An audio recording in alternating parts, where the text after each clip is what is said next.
How do you define mental health? What is to be mentally healthy?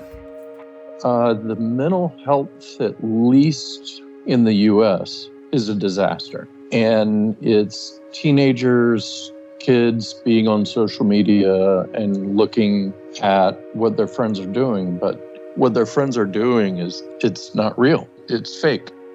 I mean, I think mental health is finding somebody that you can talk to openly and accepting that person and they accept you. And that's actually really hard to find. It's just about being open and not defensive and, okay, let's just talk about this stuff. And, like sitting outside, feeding the squirrels. I mean, it's a lot of that kind of crap. Yeah. Yeah. That resonates true, being able to talk about anything without any defensiveness, connecting at that level with other people, right? Yeah. And it's hard because we're not usually raised to behave that way.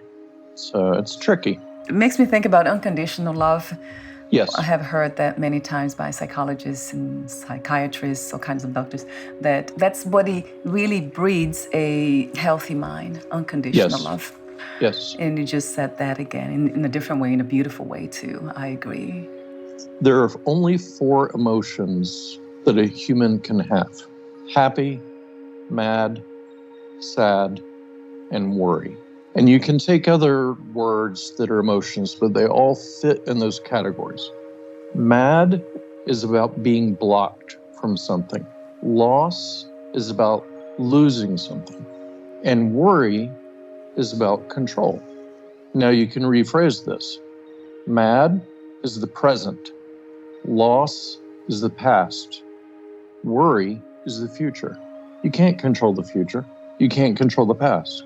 But you can manage the moment, and then you're left with happy.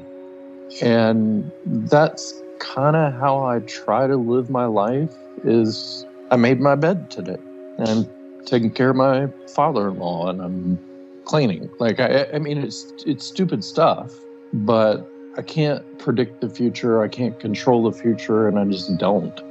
This is one of the most powerful messages I have heard, have come across from anyone, and from my own findings, experiences. It's so true.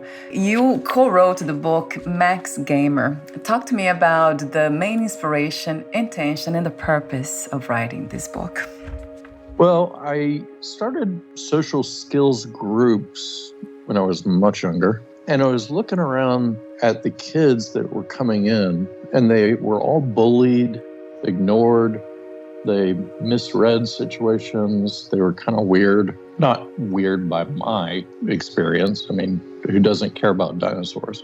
And I was like, wait, this seems familiar, because when I was in graduate school, I was at the center of the quote-unquote autism universe. And I was like, oh, wait a minute. And I just started doing research, and I realized, wait, there's a book I would recommend to you. It's called Neuro Tribes. It's a New York Times bestseller by a friend of mine named Steve Silberman. It's like there are these tribes, but there's a specific tribe. It's Elon Musk, it's Bill Gates, Jerry Seinfeld, Questlove from The Roots. They're all on the spectrum.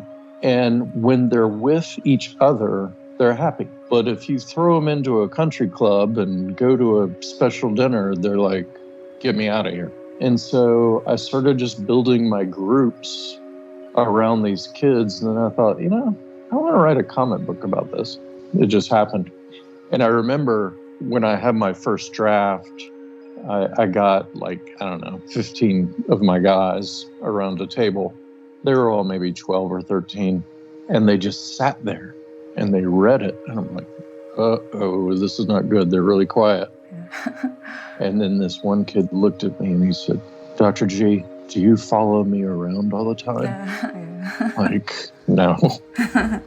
He's like, I know everything about dinosaurs and the presidents. How did you know that? I'm like, well, it's a thing. It's very clear to me that you are getting the point across that it's okay to be different. Yes. We are just different. I think it's fantastic to be different. I absolutely agree. I love the way you say Aspies are awesome. They are awesome. Yeah, I love the way you say that. And you also say it doesn't always feel awesome to be an Aspie.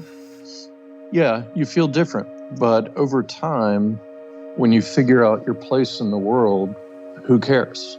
Like my partner, we haven't figured out what to call each other, but when I have met somebody that'll sit down and play Mortal Kombat or build Legos with me or watch horror movies that are really bad, then I'm like, okay, this is my human being.